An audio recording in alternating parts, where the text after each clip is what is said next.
social services don't leave you alone, you know. Mad. Are you allowed to leave the country? Yeah. You just can't afford to, mate. I've completed all my licence and that, mate. Got no restrictions to, well, I've got bail conditions, which I've had. Finished my licence. And then I've been on bail conditions for the last 6 years. I was on the secretaries for 2.5 years. Got found not guilty. Had a little 6 months freedom or something. And then the Kellys have had me under investigation for 2.5 years or something. So I've had restrictions on me by the police for offences I'm not guilty of for fucking the last 6.5 years. It's mad, innit? There's fuck all I can do. It's like they know I'm in this fucking gaff and they're happy just containing me here. And it's like that Prevent. You know Prevent. You're hearing a lot of it all of a sudden over this Southport thing. They've had me since I've been released out of custody without me knowing it. I'm convinced. There's too many telltale signs. You know when you hear me screaming like that these are working with feds, and I'm speaking about the stalker and that. You know what I'm saying? These are working with feds, these cunts. Because it's the feds that have been... You've got to understand, like, the people that have been targeting me the most is the government. The people that have been isolating me the most is the police force and the fucking social services and the governments and shit. Ignore the fucking gangsters. If I go into Liverpool tomorrow, I get a ras more off the police. Do you understand what I'm saying? So you know, every time I start flowing, all of a sudden I've just got dickheads coming with the police shouts. What's the police shout? Can you tell me what the police shout is to wreck people? How are you, Jed? Go ahead, see if you can come in and tell me what the police shout is. When people want to wreck you in a world of crime, what do they call you?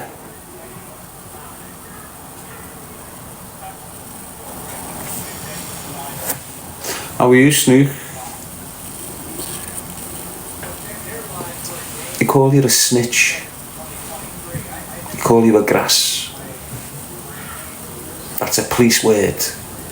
Yeah, all those gangsters and criminals and thugs use it, but it's a police word. Police use it to fucking corner people off and isolate them and that. Don't think they don't. Someone is asking if you would want a job. I've had jobs. But you've got to think about me having a job. It's not that easy. Look, it was proper solid, me getting a job, just with me past, just with me criminal record. Just the criminal record by itself made things impossible for me to get a job. But I still got one. When I could. You know, when I weren't as popular and I didn't have as many people trying to target me. Now, where would you expect me to work? From home? I couldn't sit here working. I can't. I can edit all day, but I can't fucking sit here typing away like some fucking office creature. It's not happening. It's only for years. It's not happening no more. Yes, Kim, I'm one of them persons that need to be on the graft. We've all got different, like, ways we prefer to do things. So if I was working, I'd rather be a scaffolder. Do you understand what I mean? I'd rather be a fucking road worker, you know, hands-on, gritty, heavy. instead of sitting in a fucking gym telling your son how to sprint.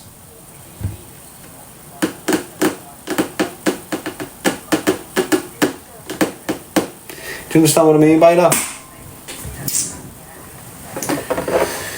And I can I? It's like, look, if I had a job, I'd be there early and leave early. Why? Because my job would be done for the day. Fuck leaving late.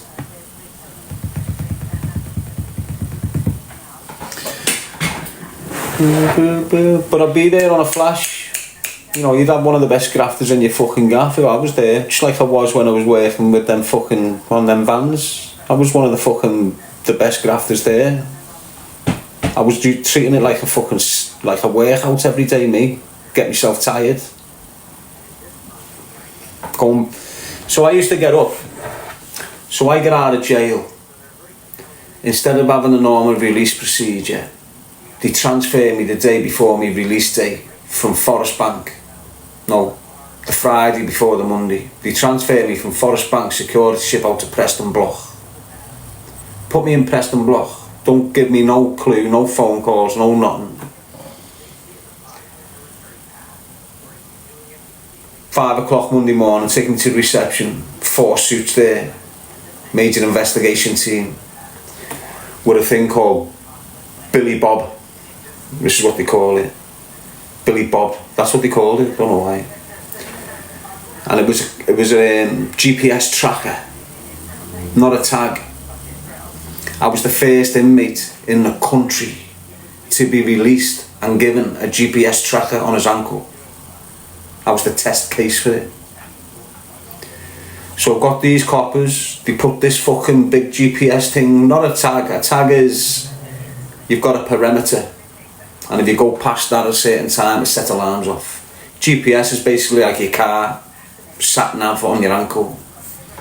They can tell how fast I'm going.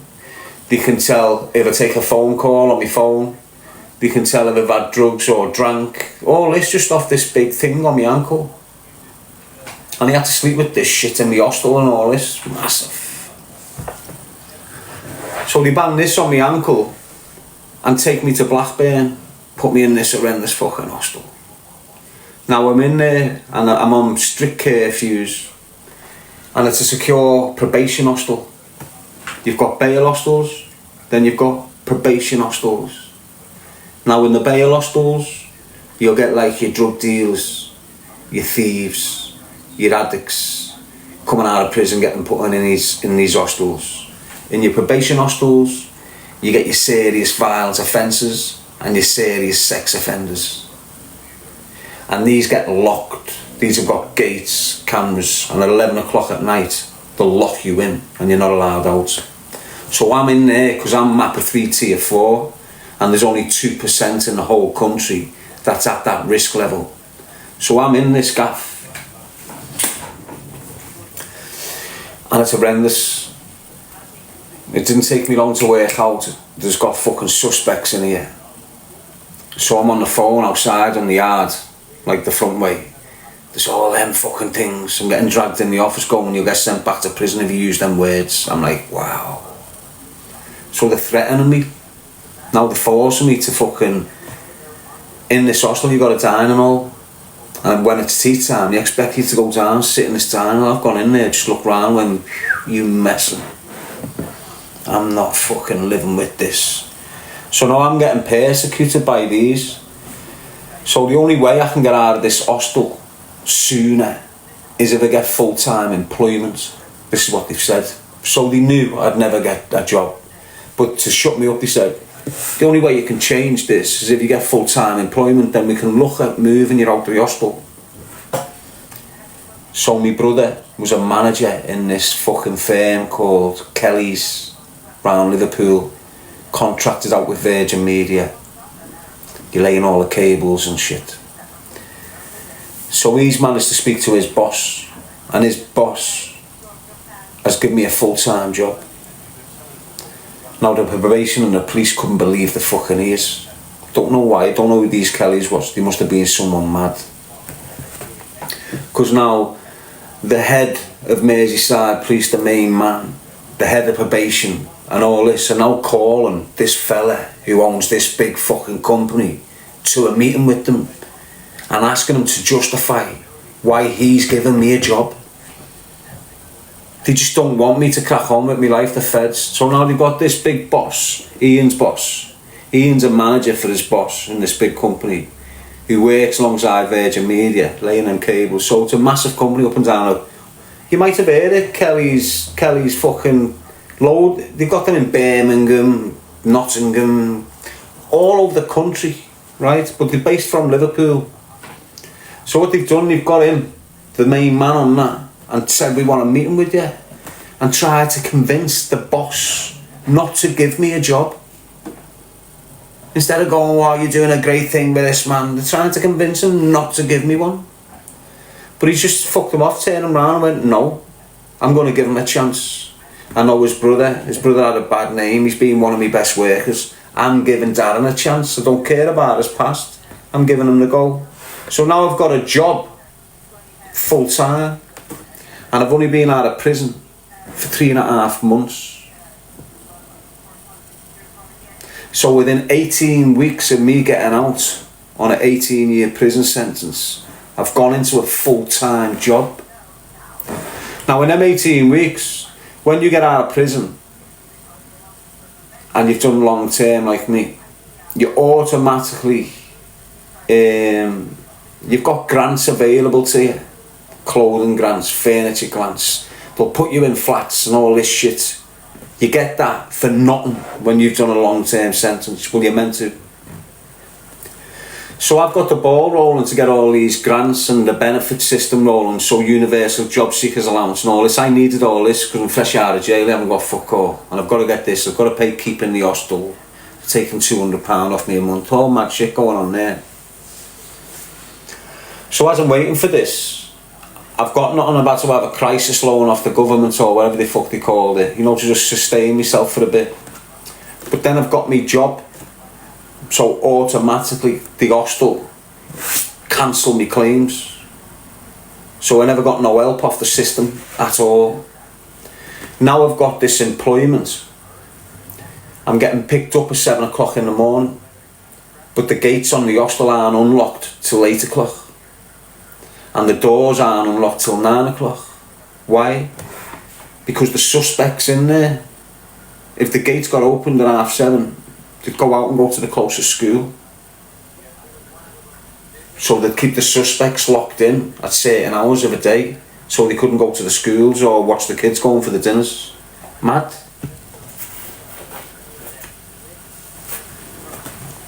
That's still there in St. Peter Street in Blackburn. You want to know what Monster Mansion is? Go and fucking look at that, mate. So now I'm on 11 o'clock curfew, from 8 o'clock curfew.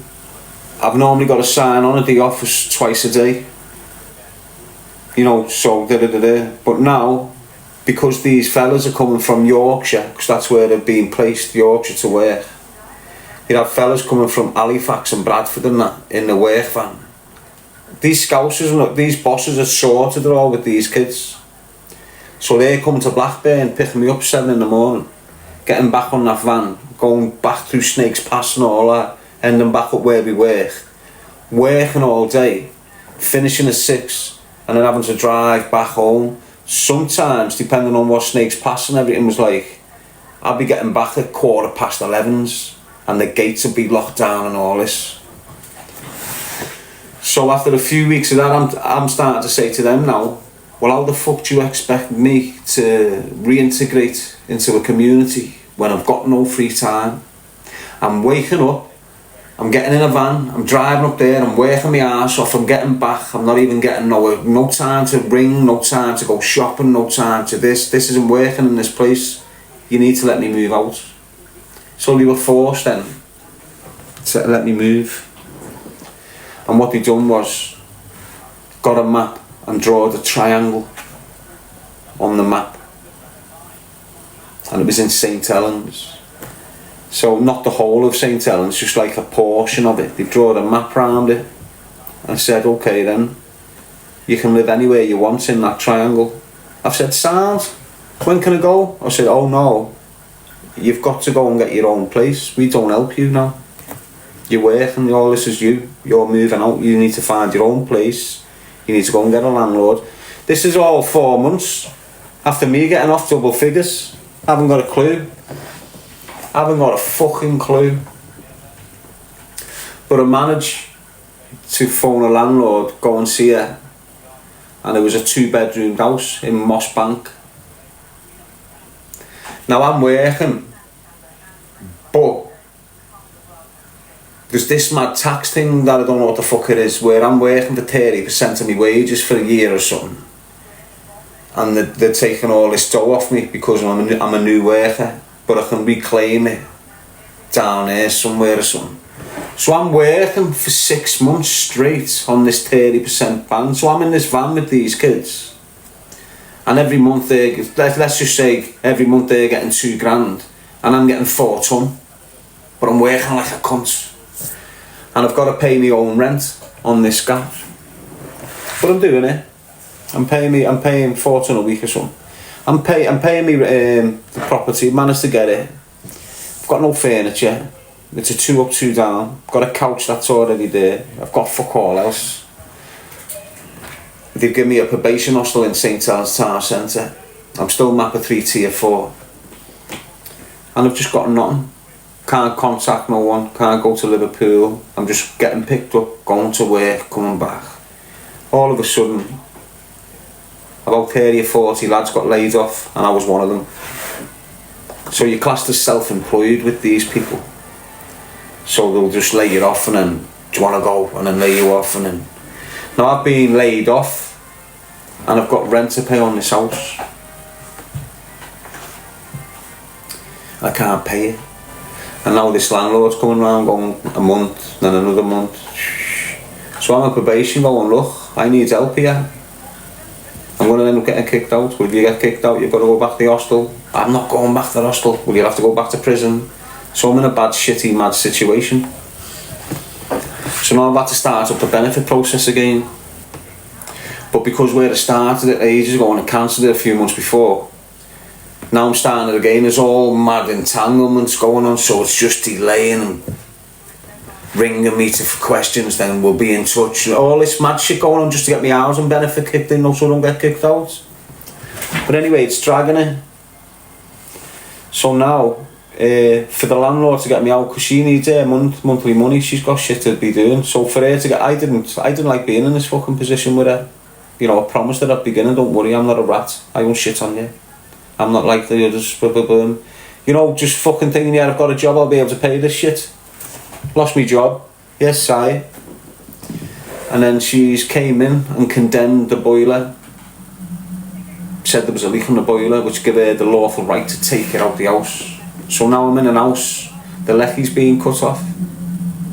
Probation, know all this. I'm telling them every week when I want to see them. I've been put on a suicide watch. Probation have put me on a suicide watch while I'm in this house. Mad, innit? This is where Choose a Life Not a Knife came along, in this house. At this time. So now I'm living in this fucking house with no heating, no water and no lecky. And probation know about it. I've got these fucking little candle things. About 100 of them on the windowsill. That's the only light in the house of the night. And the only heat in my room. I'm having to go to the gym that was a member of round the corner and getting showered in the gym and using the Wi-Fi in the gym when I've run out of data on my phone. I was doing music from the gym changing room. I'm writing music in this fucking place and then recording it on the data in the gym. Yeah, fucking mad. Horrendous stuff, to be honest with you, like. So anyway, now I'm going under me. I'm going through some mad shit. I'm virtually going to end myself. Before that, I'm looking for self-help on my phone. Don't forget, these iPhones weren't out when I came out, and I weren't allowed a smartphone for my first few months. So I'll have some shit phone what they give me. You know what I mean? So now I'm in this house, I've got this device which is just letting me start Instagram and shit. And it's just gone off its bar. But I'm contemplating fucking... So where I can't contact no one, otherwise I go back to prison. You can't go near no one, otherwise I go back to prison. And fuck prison. So I've got two options. Go back to Monster Mansion or prison, or unlive myself. So I went for the middle one. So I prepped everything, got everything ready, but where I'd been trying to battle the forts a few weeks before, like a few days before, and I'm searching my phone for like Samaritans and shit like this and self-help and how to stop thinking about harming yourself with a knife and all this fucking madness. Got everything prepped, and when I'm about to fucking go in, my phone pinged. And a hashtag choose a life, not a knife popped up.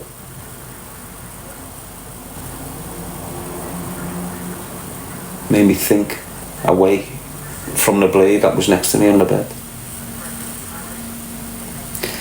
So from there, fresh purpose. Started screaming, choose a life, not a knife. Don't harm yourselves. Don't think about unaliving yourselves. Why? Billy, other people in my life that have gone mad, and myself, overcoming this with this message.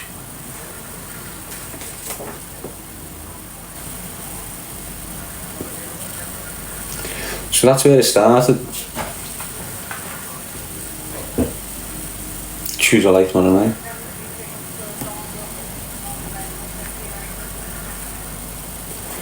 So now, instead of just taking this shit, I'm seeking legal advice now.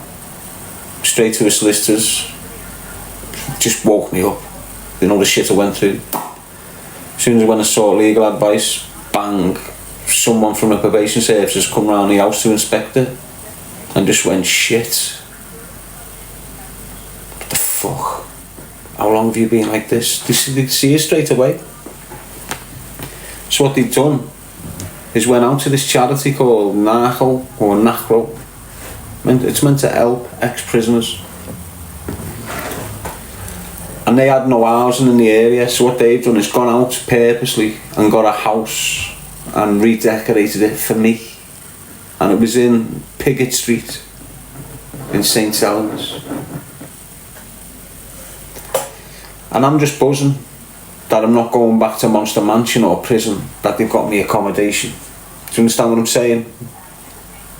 So when this meeting with this man from NACRO, and he's went, yeah, we've got you this accommodation, we're just redecorating it now for you, it's going to be great for you when you move in. I'm just thinking buzzing. They've seen where they've gone fucking wrong, they're helping me, you know. So now I go to this house, I walk in, it's massive. There's a little shitty two-seater couch that you get made in prison, a little shitty chair and a desk, and nothing else. A white toaster and a kettle, and a little shitty cardboard bed upstairs. It's a massive house. And he's got me signing documents. And I'm not arsed, I'm just happy I've got a place which got water and lecky and I can't wait to get my Wi-Fi on and fucking...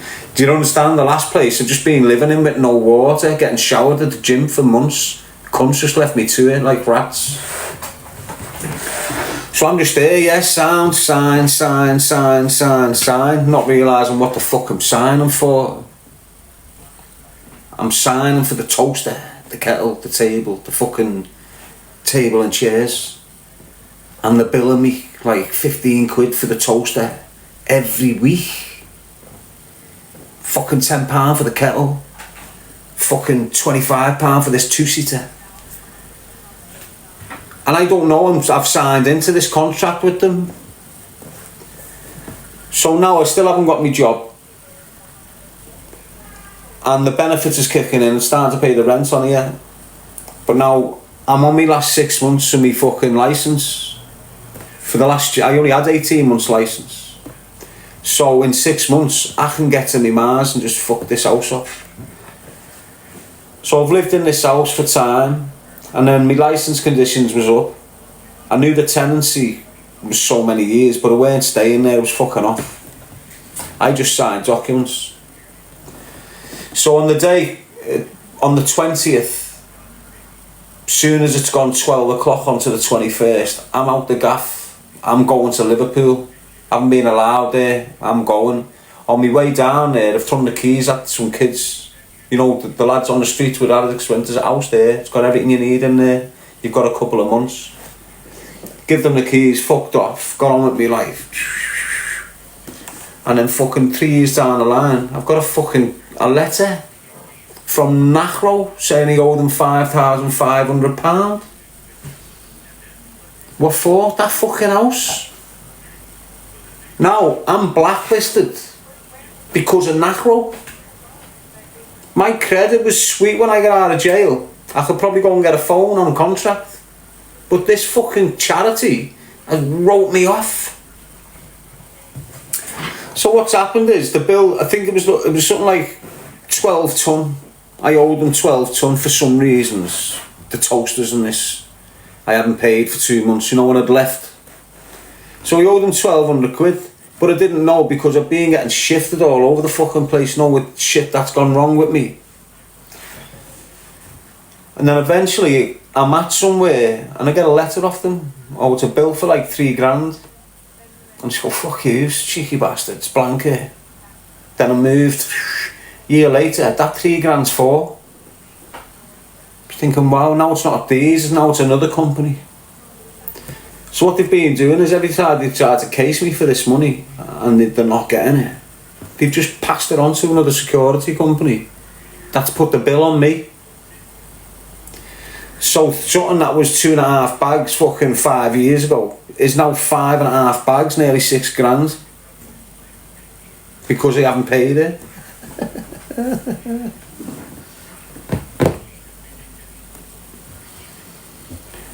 That's mad, that isn't what they done to me. But I still completed my fucking licence.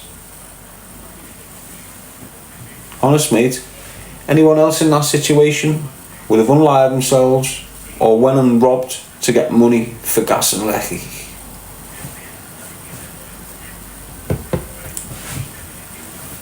Still haven't had me fucking money off working that job for 6 months for 30%. Their country as well, that company, take the piss out of pure lads then, mate. Leave them without wages and no tax refunds, and they take the tax refunds on the sly and that. Use your P45 and send it off without you knowing and get your tax refunds, and you've just been fucked off your job that you've done.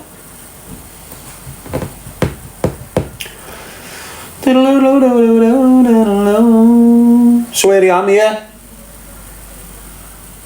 Nothing changed really, we just had some kids. I've had loads of money in the last 6 years. Loads of it. But I've never dressed myself with it. Always dress kids for Christmas and Easter and... So it is what it is. I can live with bread and water and a roof over my head. I shouldn't have to though. That's the point.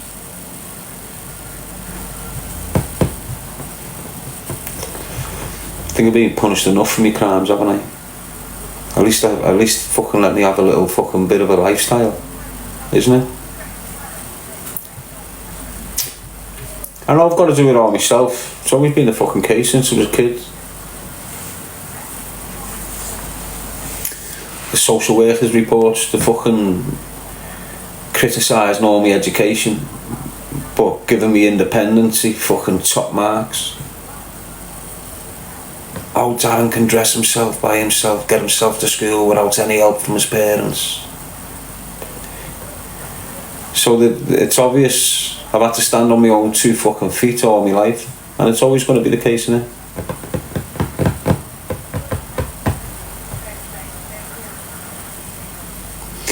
Yes, yes, by guitar.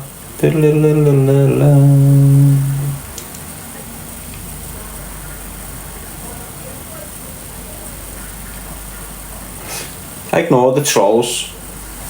Who am I hiding from? Who scares me enough to make me hide? Think about it. Look what I've been through. Look what I've got through. Look what I'm going through. Who the fuck's gonna scare me, mate?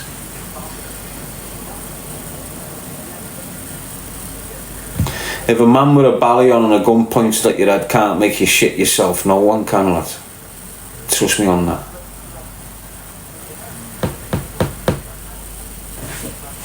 Yes, Samantha.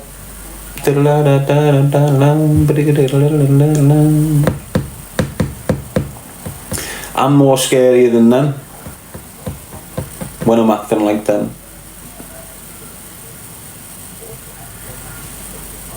If I was acting like them, none of them would be behaving that way. None of them.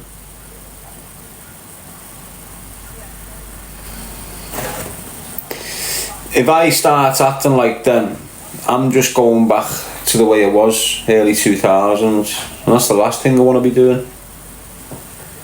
Isn't it? How far I've come. You mightn't see how far I've come.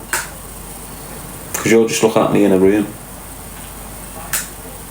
You think people are going places because they've got a new car and a Boss telly.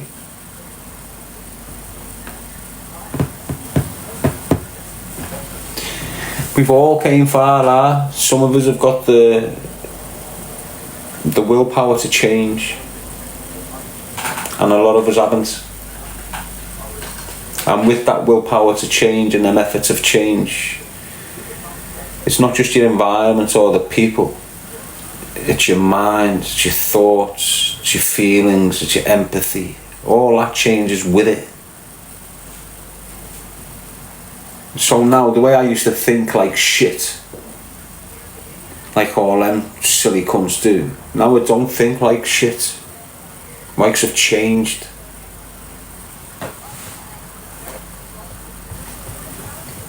Like, I think, what can I give you to help you? Back then is, what can I get out of this cunt? How much has he got on? What watch has he got on? Where's his stash? You're thinking like complete shit. So I suggest you all change if you can. It's hard. Why? Because there's a lot of sacrifice and people can't really handle sacrifice. That's why people hoard a lot of shit.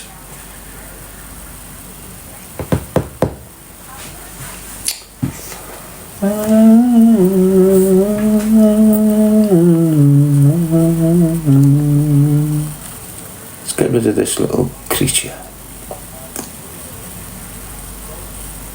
And the creature in there says something along the lines of, Darren, there's loads of fit birds on TikTok in this live or something. Say it's something to keep us in there. Real birds don't do that. Decent birds don't put themselves out like a fucking floozy. There's wanting to be banged and then there's having a little playful flirt. You need to understand the fucking difference, mate.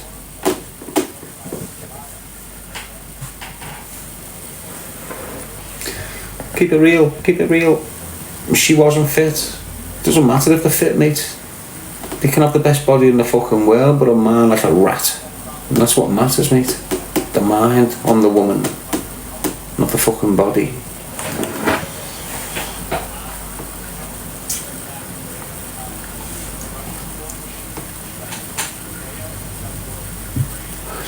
What you'll find out, not all of them, but the majority of them, them little fit things, their heads are gone.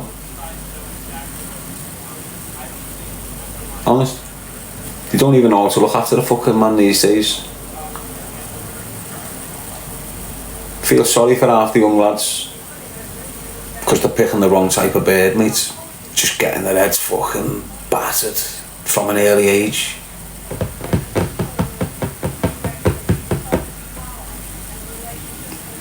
And this isn't hating. It is what it is, mate.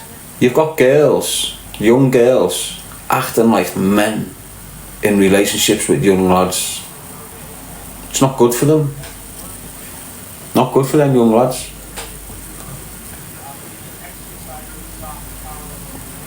And it comes through the dynamics of the mother or the father.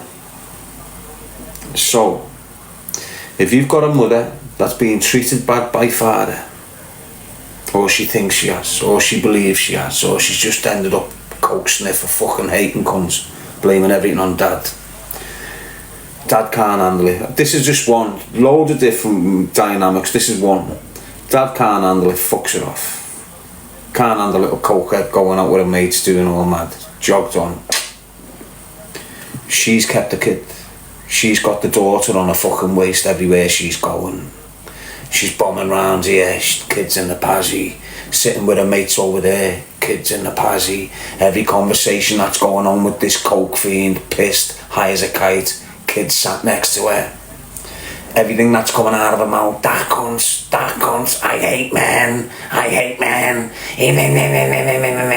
This young girl's growing up, hating boys. Gets a bit older, hates men.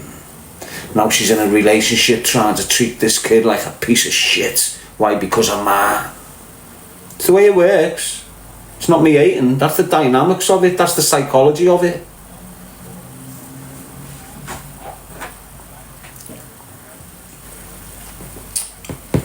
Works both ways. You know, you can be the dad turning the son against mum. I hate women. Women do your fucking head in, lad. Stay away. Blah, blah, blah, blah. Kids growing up hating on women already. It's what happens. Why? Because they're not getting the two energy structures that they should be getting. They're not getting the angry, aggressive dad, and they're not getting a nurturing, sympathetic mother. They're getting overdosed on one or overdosed on the other, and it's imbalancing them going forward.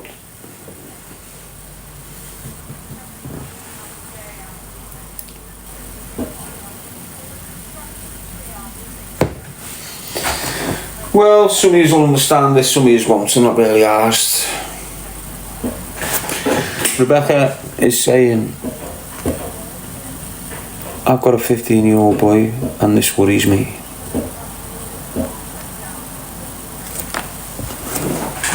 What worries you, mate? That he's going to start treating women wrong?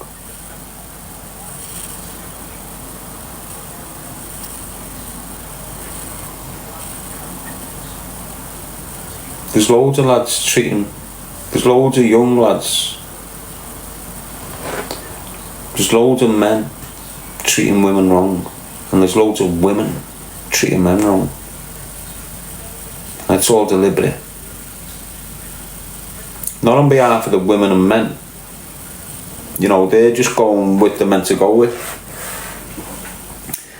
So when we're getting raised, we're seeing films to do with mum, dad and kids. We're watching programmes with mum, dad getting married and there's a big event. We're watching all this happy family stuff. Your kids these days are watching slappers that have had 7 husbands in 2 years. Your kids are watching dramas where you've got man on man kissing, woman on woman kissing. You're not seeing mum and dad kiss now, you're seeing dad on dad kiss. And this is what they're letting your kids go through. You're letting them. I'll come away from that subject because you get a lot of offended fucking knobheads, don't you, when you start speaking truth on that subject. But it's fact. Your kids are being raised to not think about family orientation. They're not thinking about the powerful family unit. Why? Because them powerful fucking families have been recognising a risk from our powerful families since we were born. They've been breaking our family units down from the get-go. They don't want that powerful dad creating powerful men.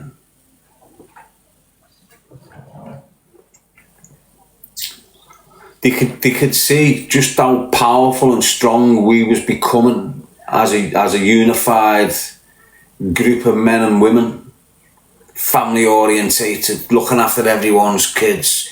Any fucking strangers came into the community, they were banished out of there. They broke that down on us, starting with the drugs, crack and smack. That's what broke our communities down, crack and smack. Smacking the white community, cracking the black community.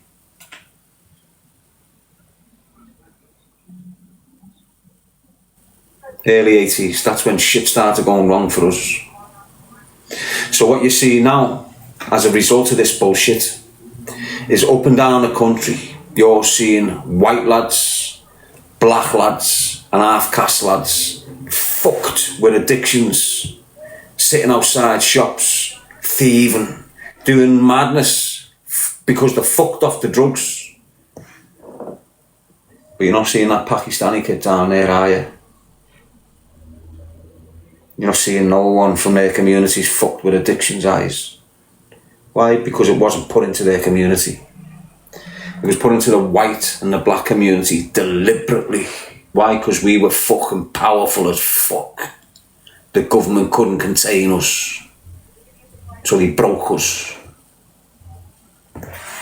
And that's what drugs has done to us as City of Liverpool, City of Manchester, City of Birmingham. Doesn't matter where the fuck you are, they put smack into the white community, put crack into the black community, and look at the fucking results 20, 40, 30 years later. Look at it. What's the prison full of? Who's it always been full of? I'm to tell you. Drug dealers and drug fucking takers.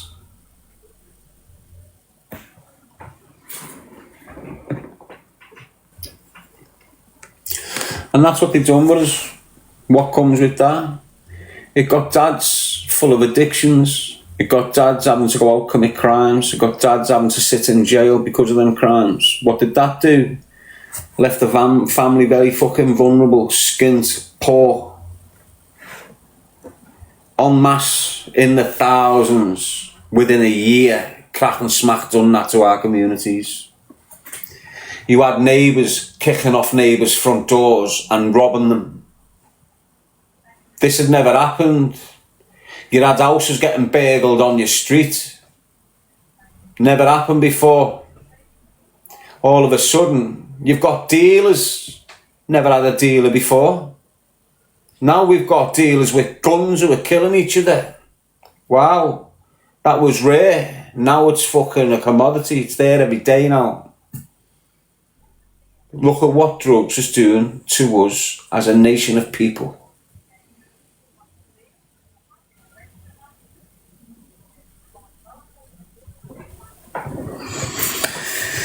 It's fucking us all up, mate. And if you haven't got an addiction to an illegal drug, you've got an addiction to a legal fucking drug. Every one of us. All of us, we're all fucked. Not them. You know, they've probably got different brands of fucking medication for them and us. So you go to a doctor in your fucking gaff and he'll give you fucking cocodamol fucking brown band. That politician's son goes to his doctor and he's getting cocodamol platinum band. You know, quality. So you're getting a painkiller from India, he's getting one from fucking Monte Carlo. Do you understand what I'm saying to you? Everything about them is completely different to what we get. The medical, the medicine, the schooling, the clothing, the food, the housing, the security of the authorities. It's all different for the rich. Us poor people get shit on and get the cheapest shit out there.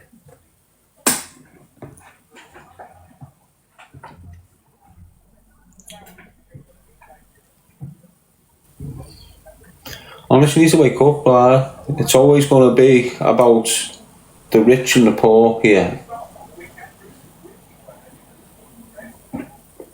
You just saying the poor, us, are paying for the rich. We're not. We're given a certain amount of fucking dough to survive with. They're not giving us it.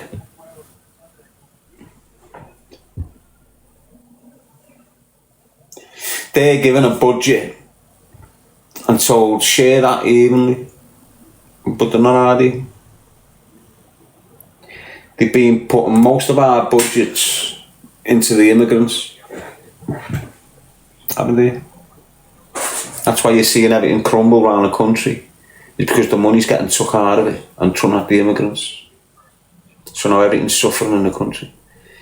You'll know that if you go and look at the other countries that were suffering before us, exactly the same happened to them.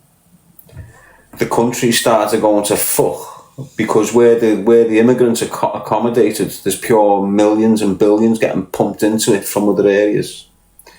So if you look at Birmingham Council and you think, wow, how the fuck did that go bankrupt? They're not telling you.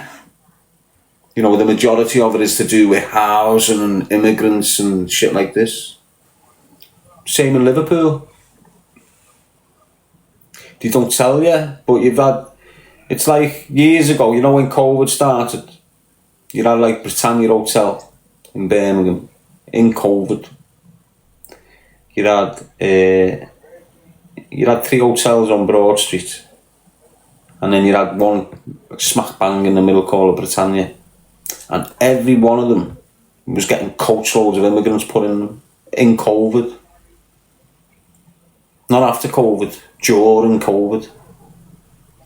For some reason I was let loose. Never got questioned once in all of it. Go past feds, get on trains, go on, never got questioned once. So I was seeing all mad shit that no one else was seeing. You might have seen the videos, I was doing my videos, everyone else was locked down. And I'm still doing videos all over the place, travelling all over the gaff, buzzing. But I'm seeing all these hotels get filled in COVID. And in Liverpool, you've got that hotel hidden up the side street. That was one of the first places to get these immigrants.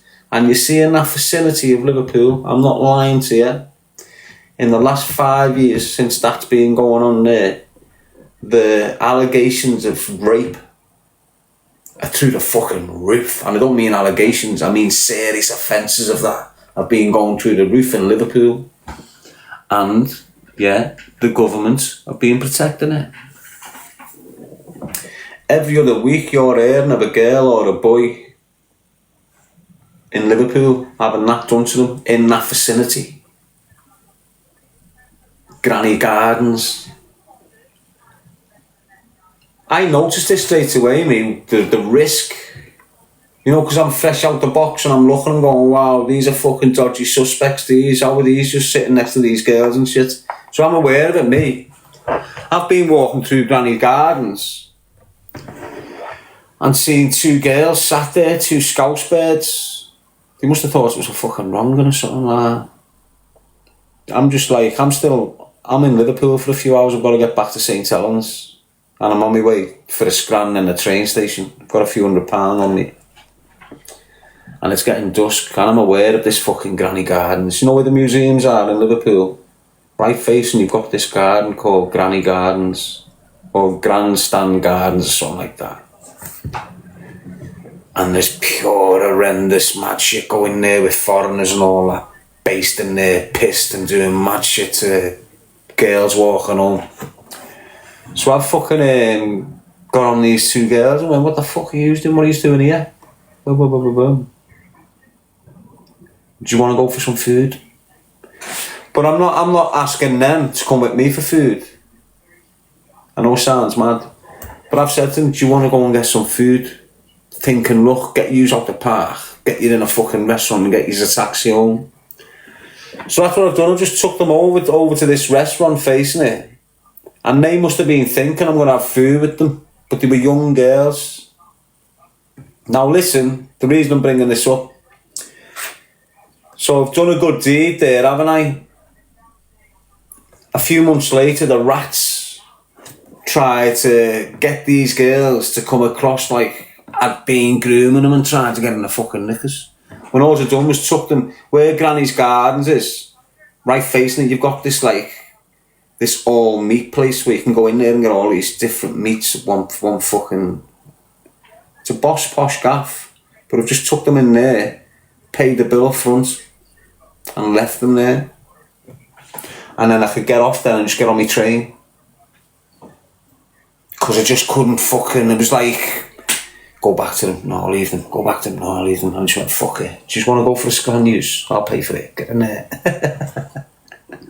But that was years ago. The risk was evident to me years ago. So Liverpool's been covering up horrendous shit more than most. Honest, don't forget. We were the first part of the country where you started getting men casing schoolgirls. Don't forget this shit. We've got schoolgirls coming out, you've got foreign men casing them. It's gone off. We were the first city to go off over this shit. We were the first people where that shit was happening. So don't think for a minute that Liverpool haven't had a major cover-up. Do not think for 1 minute that Liverpool has not got a major cover-up, blah. Council officials, police officials, social service officials, all bang at it for decades, mate. You only got to look at me. You know, the police and Uncle Danny knew what the fuck they were doing with me, and I weren't the only kid.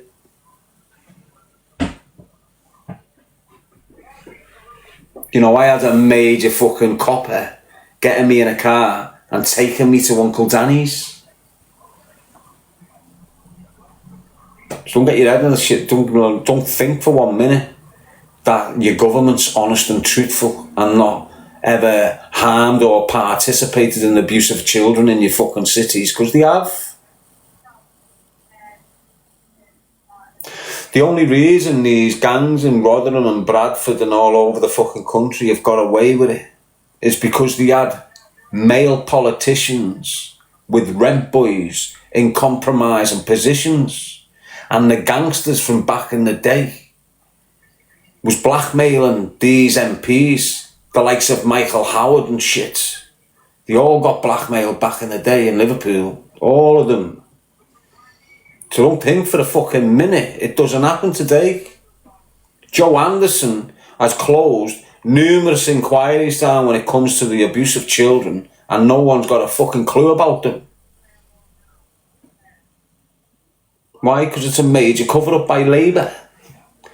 What's the biggest Labour government in this country? What's always been the dominant Labour seat in this country?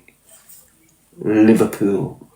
So why do you think every other council that's run by Labour has had a major cover-up, but Liverpool hasn't? What makes you think that?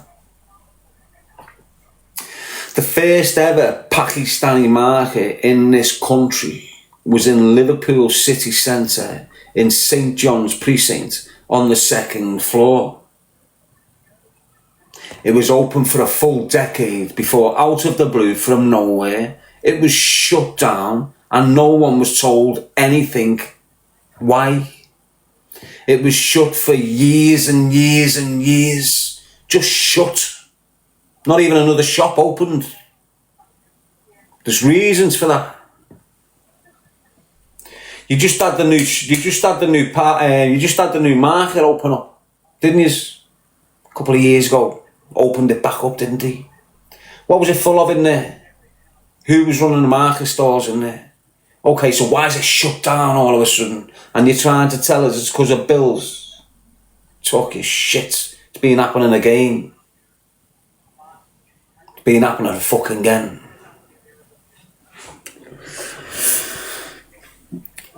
Trust me on that. Liverpool Council, Merseyside Police has done one of the most major cover-ups when it comes to this grooming shit. I'm fucking telling you now. You know when Norman Betterson left South Yorkshire Police to come and be the main man at Merseyside Police, there was fucking reasons for it. When that chief of South Yorkshire fucking Police, where all that shit was happening under his watch, that cunt got the main job at Merseyside Police. Why?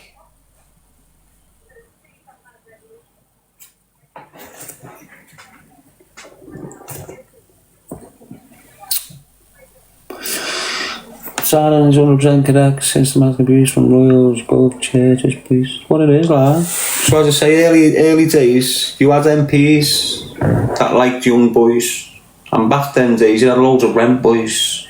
You know, your Stuart Lubbocks and your Michael Barrymores and your all these fucked up creatures. So back then they'd have these boys and your local gangsters, your likes of John Ass, your likes of Curtis Warren, would get people like Michael Howard's brother in compromising situations in brothels with young boys and have them in photos. And then they'd use them photos to blackmail Michael Howard. And he'd done it for years.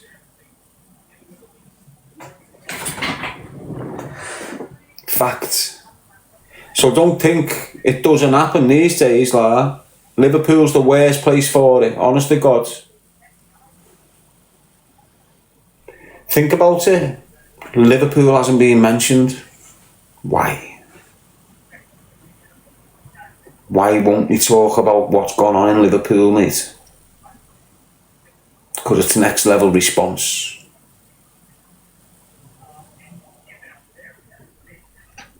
It'll come out. Listen to me.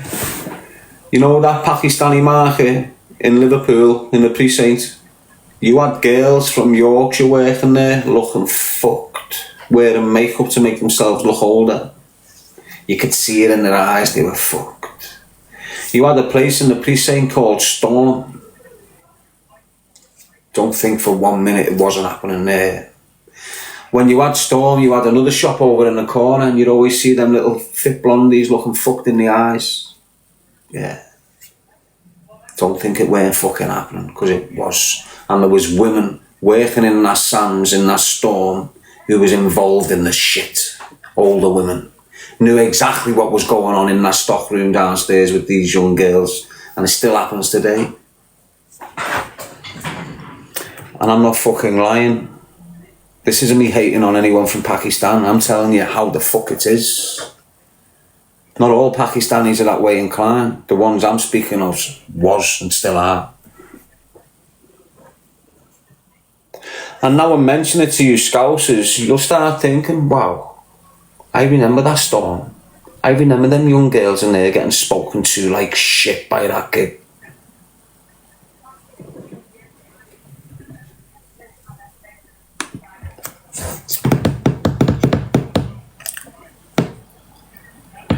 Yes, Johnny.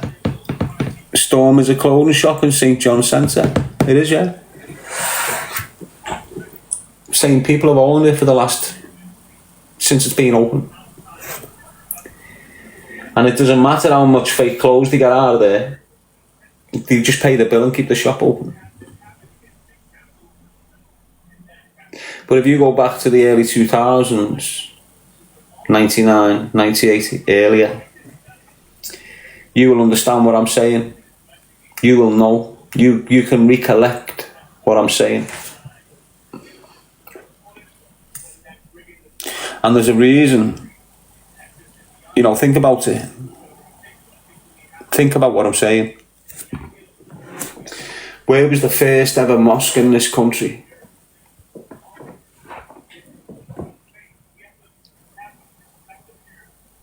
Liverpool. The first ever mosque in this country, anywhere, was Liverpool, Granby Street. It's still there now, but it's massive now.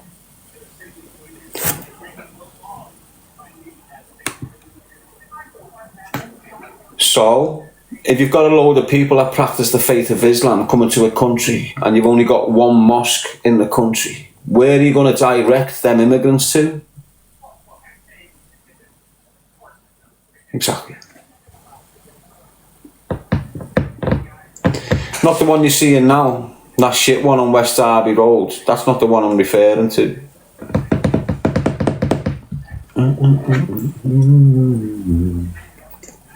You got someone saying, no, it was Woking, it weren't. Go and do your history properly, mate.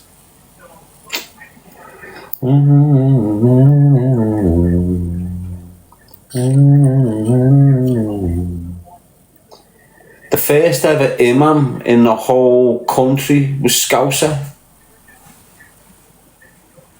Or he came to settle in Scouse in Liverpool. And that's where he brought his religion, in Granby Street.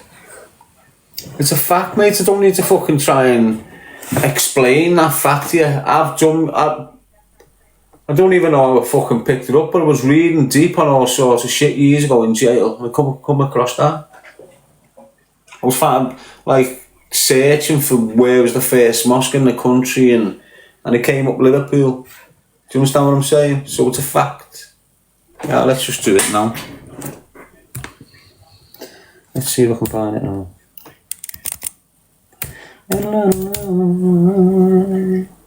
Not a bad thing. I'm not saying it's a bad thing. I'm just saying, you know, what I'm talking about. I'm not hating on the whole Muslim community. I'm not hating on the whole Pakistani community. I'm saying it is what it fucking is. Sick shit happened in Liverpool and it's been a major cover-up. It doesn't mean every Pakistani kid in Liverpool's the fucking same. If I meant that, I'd say that.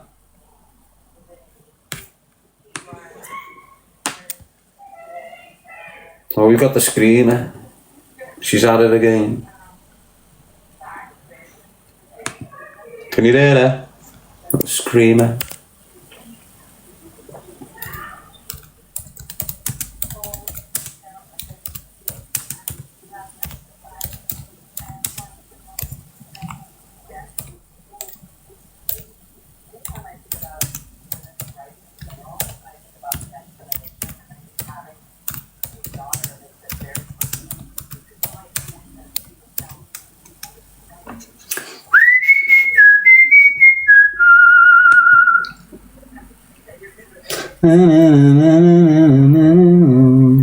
Oh yeah, look.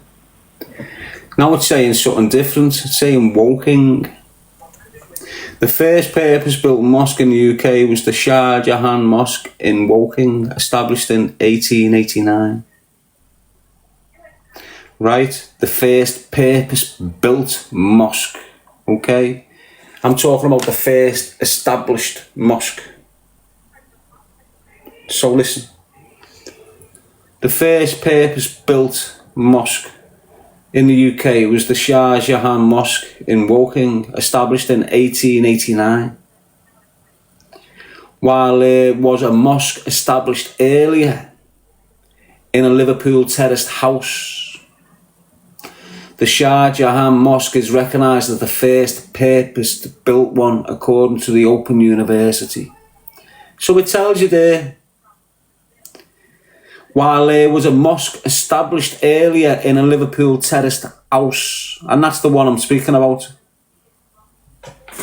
and that's 1889. So before 1889, you've got a house in Toxteth, Liverpool, what's being used like a mosque for a place of prayer. So I knew I was right. So yeah, you're right in your own little way, because the first purpose-built mosque was in Woking, but the first ever established mosque was in a house in Liverpool. And that's good.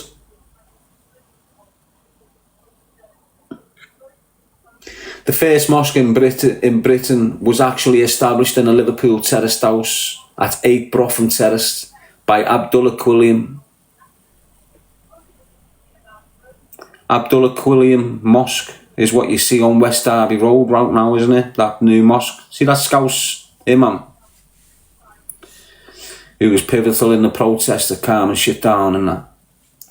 So the mosque that he works on now is called after the first mosque in the country.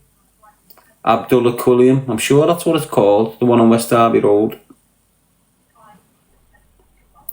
The first mosque in Britain was actually established in a Liverpool terraced house at 8 Broughan Terrace by Abdullah Quilliam in 1889. This mosque was also a centre for education and included a science laboratory and museum. That's what that house is at, isn't it? While the Liverpool Mosque was the first to operate as a place of worship, the Shah Jahan Mosque in Woking is recognised as the first purpose-built mosque. So there, I'm right. I knew I was right. Yeah, so Liverpool's the birth of Islam in the United Kingdom, whether you like that or not. Doesn't matter if Woking claim it or Birmingham or Manchester, whatever. The fact of the matter is, the first sign of the religion of Islam stems in Liverpool, and it deserves its fucking credit for it, because without it, it wouldn't have went round the country as fast as it did. Where even fast was it? That's 1889, man. Look how long it took them to really establish themselves. So Liverpool, the south end of Liverpool, has always been diverse, and it's always had different types of religions and cultures there. Always. And then they call us fucking racist. Cheeky bastards, aren't they?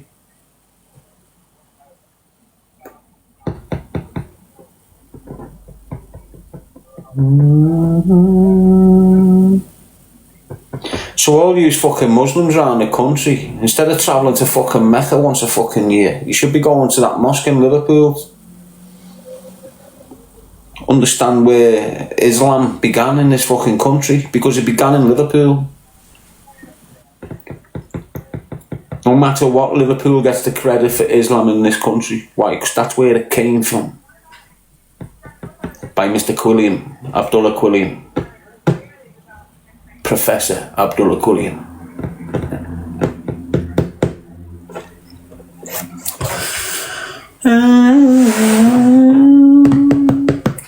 There was no correlation to what Muslims believe or worship, says Prince.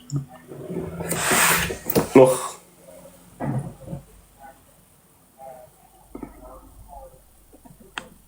I'm not asked. Don't care, mate.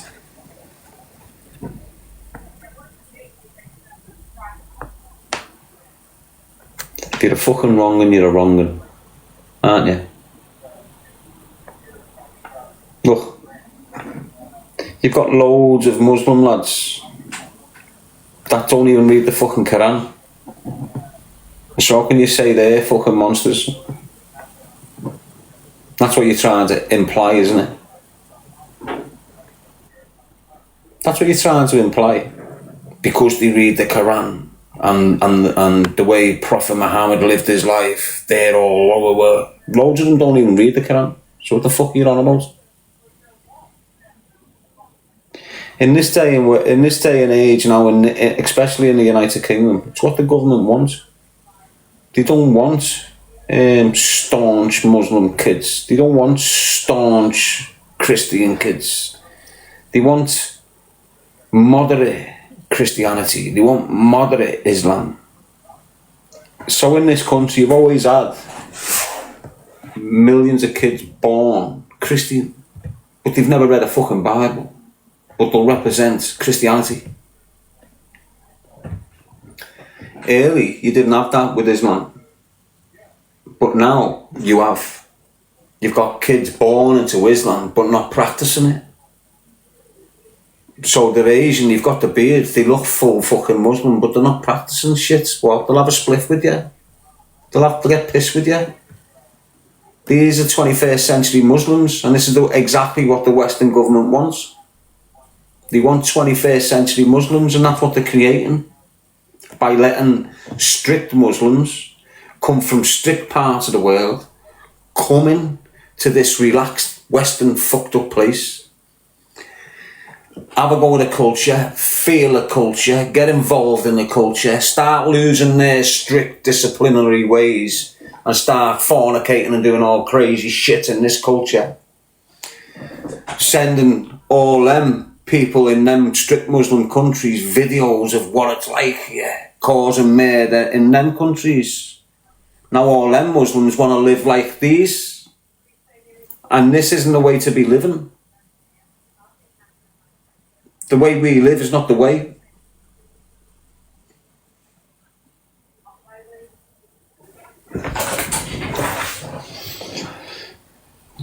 You shouldn't be banging multiple women. You should have one woman.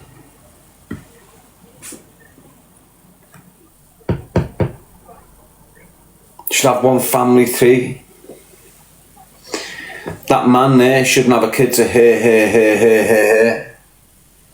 This is the way we live now. You know, you'll have your neighbour fucking your neighbour. You'll have your daughter banging your ma's fella. It's the way it is, and this is where it shouldn't be. That's the devil's work, that. Porn, all this shit, devil's work. Kim Kardashian encouraging your daughter to have 3 or 4 husbands in a lifetime, devil work.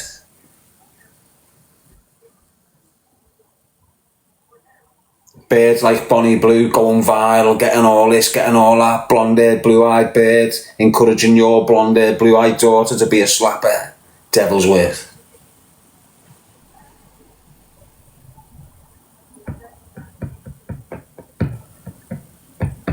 Helen saying, Darren, are you religious? No, I'm spiritual. Religious men are taking part in mind control.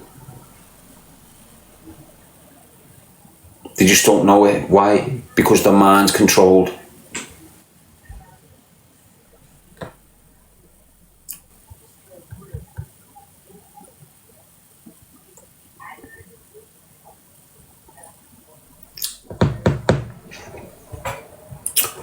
All religion is mind control. I don't give a fuck if you're Christian or Muslim. You're controlled to the fucking hilt. What, you're not? You sure? Some of yous mightn't be, some of yous are horrendously, mate. Christians and Muslims.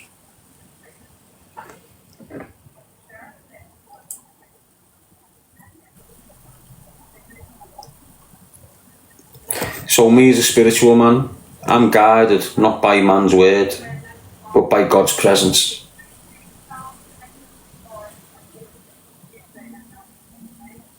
I've tapped into Christ, which is a spirit. It's fuck all to do with religion.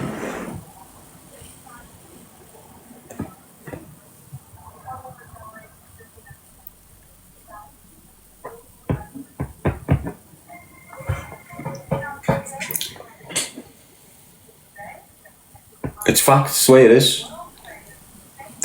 Everyone who's religious is going to have to become spiritual near the end. Why? Because if they're not going nowhere. So look, you see all them Christians butting the wall there, thinking they're connecting to Christ, they're not. You see all them Muslims there butting the floor there, thinking they're connecting to God, they're not. There's only one creator, and it's Christ. And Christ is a conscious, it's a way of thinking, it's a perception. It's the only spiritual conscious level available to us all. So it doesn't matter what religion you're involved in. Your religion tells you will have to bow down to Christ when it's Judgment Day. Okay? That's proved, that's what you all believe, isn't it? Yeah. Do you think you've been acting God-like, mate?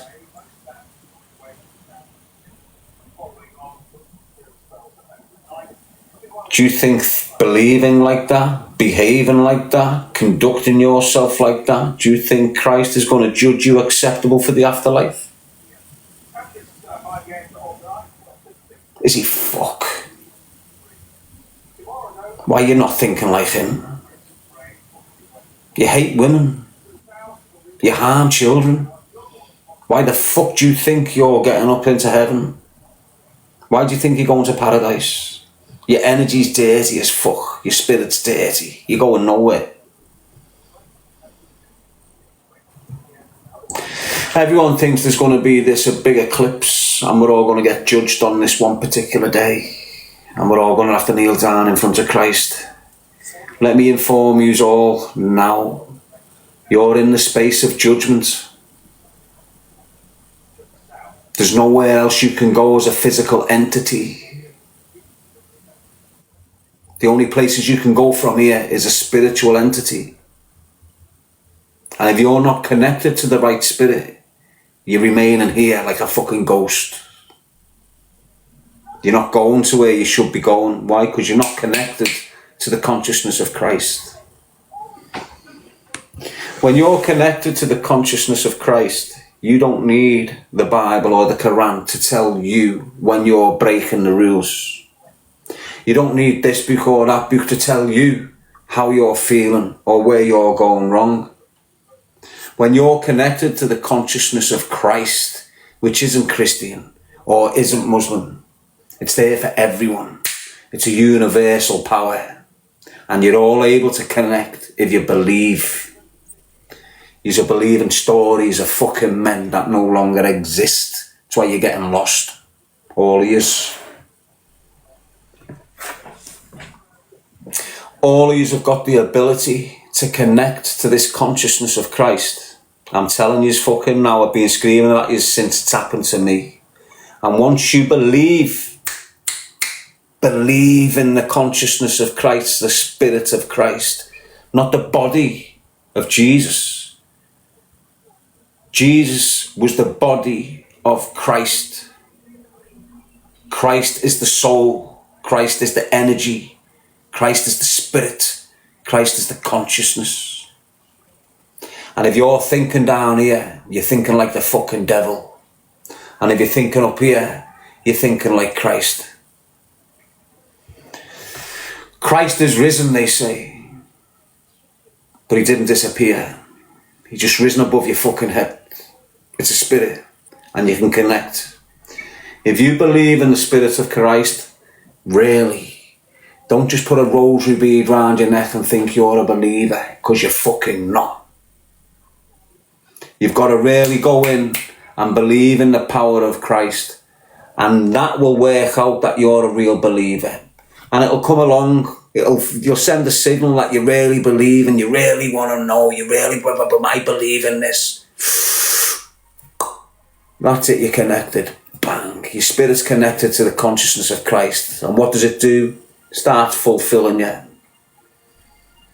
Now, without you understanding it, you could talk shit to her or your mother. All of a sudden, you've said something wrong to your man. You're feeling guilty as fuck. Now you're being guided. Now you're being guided. Don't you speak to your mother like that, or I'll have you feeling like shit. So now you don't speak to your man like that. When you're going through your life, you've got these kids that are making you feel like shit. Get them gone. You start moving away from them. Whereas before you had Christ in your life, you were taking all the shit under the sun off these cunts. Now you've got Christ in your life, you've got the strength to go, fuck you, I don't need you, I don't need you, I've got Christ. That young woman that's lost her dad and can't get over it, trying to replace him with a man. When you've got Christ, what you've got to do is believe in him and he'll fill that void. You need help with your addictions. Believe in him. He'll help you with that fight. He'll drag you up further away from all the dirty shit that's going on with your energy and your spirit. And he'll be intent on purifying your energy and your spirit. Why is he intent on doing that? Because he's recognised you're a good soul. He's going to clean your energy so you can get into the afterlife. Why? Because poison is it can contaminate the whole fucking place. A millimetre of it can kill a fucking litre off in a fucking flash. They cannot afford to have you and your dirty, poisonous fucking spirit tapping into paradise and diluting it and bringing you shit. Why? Because it's contagious. One bit of poison up there destroys it fucking all like it's destroyed down here. This was probably the same. We got one poisonous piece of shit in it and now look at us all. The minute you connect to Christ and really believe in the power of Christ, the Spirit of Christ, it's not a Christian thing. It's not a Muslim thing. You know, it's not just for them or just for us. Anyone can tap into Christ and you're all going to have to be judged by him at the end. You see, this is the furthest your vessel can go. Your vessel's your body. Just like Jesus was to Christ. A vessel, a compartment with the Spirit of Christ in it. It's what you are. At the moment you're a vessel, You're an empty vessel. Why? Because you're religious. You're empty in there. Doesn't matter what religion it is, you're fucking empty in there. You've got to be spiritual to become enlightened. The only way you're going to enlighten yourself is to get rid of all this heavy shit that you're carrying. And no book, no mosque, no church is ever going to do that for you. The only way you enlighten yourself is by cleaning your spirit. Getting rid of that poison, getting rid of them ill thoughts, getting rid of that hate, getting rid of all this dirty shit that you've got inside. Clean it the fuck up. Why? Because while your energy is dirty, while your spirit's dirty, it hasn't even got the fucking power to push you through to the next life. Your energy has got to be 100% fucking potent for you to get through the void. Your vessel ends here. Your spirit can go through the firmament. Everything physical is not going through the ceiling. The only thing going through there is spiritual energy. Do you understand what I'm saying? Some of you will have an idea. Some of you will think, wow, he's chatting major shit. I'm probably offending loads of people here who are religious and believe they've been following this path of religion which is going to get them to heaven. Let me tell you fucking now, no man's words replicate God's work. Ever. Never. Tap into Christ and you'll understand what I'm saying.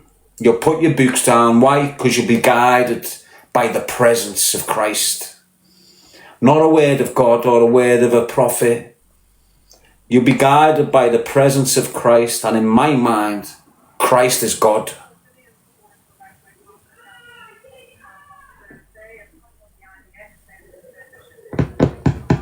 You know, when you're speaking about this all-seeing guy, it's Christ.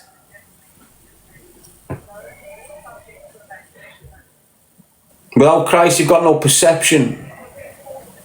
If you have it in the gutter, full of Christ, your perception's different. You're seeing things different. When you're on a different conscious level from these, it doesn't matter how much you fucking explain to these, they just cannot see what you're saying. You can see all sorts of shit from up here that these scumbags will never, ever, ever fucking see.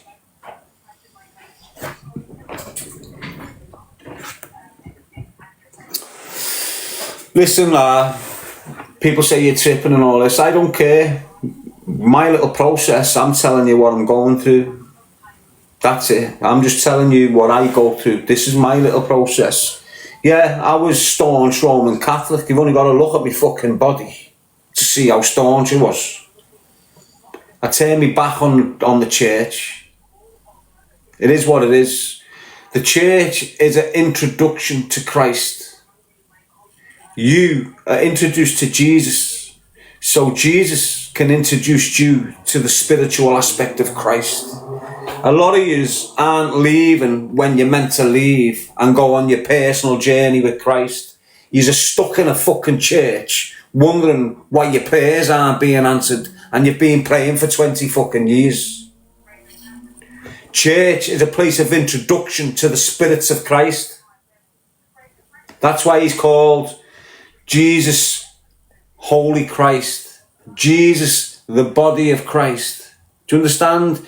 Jesus is a body of Christ. You are a body of Christ if you want to be. I'm a body of Christ. Why? Because I believe I'm connected to the consciousness of Christ, and he's making sure I fix myself up. He's making sure I treat the universe the way it's meant to be treated. He's making sure I contemplate every aspect of life, not just human. And all this starts kicking in. All of it. Why? Because he's guiding you right. He's cleaning your energy. He's getting rid of your traumas. He's getting rid of your poisonous fucking mindset. Your hateful ways, your manipulative ways, your cohesive ways. He's fixing all this. Why? Because where you're on your path to now, none of that shit exists. None of this evil, mad, bad shit exists. Everyone's fluorescent up there. You won't have a fake believer up there like you have down here. Everyone up there will be a true believer. Why? Because he would have worked on you to make you that way. That book's not making you a believer. And that church isn't making you a believer either. Trust me on that. You can all write me off as crazy and fucking going against the grains and all this shit, but I'm telling you fucking straight.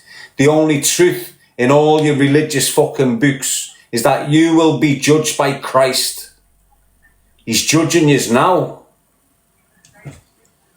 He's already judging you. This is that space. Doesn't happen in a day. This where we are. This is top of the chain.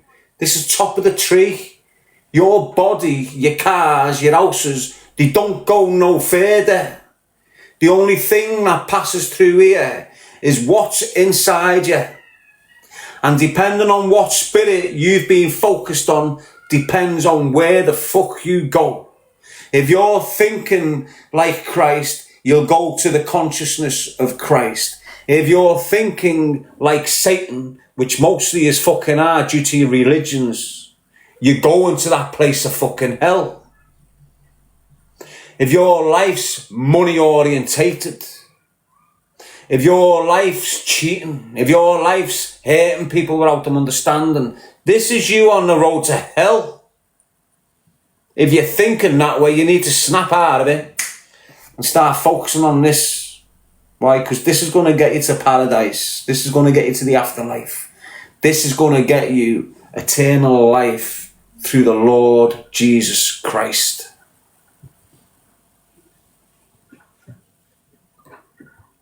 Just different vessels, that's all.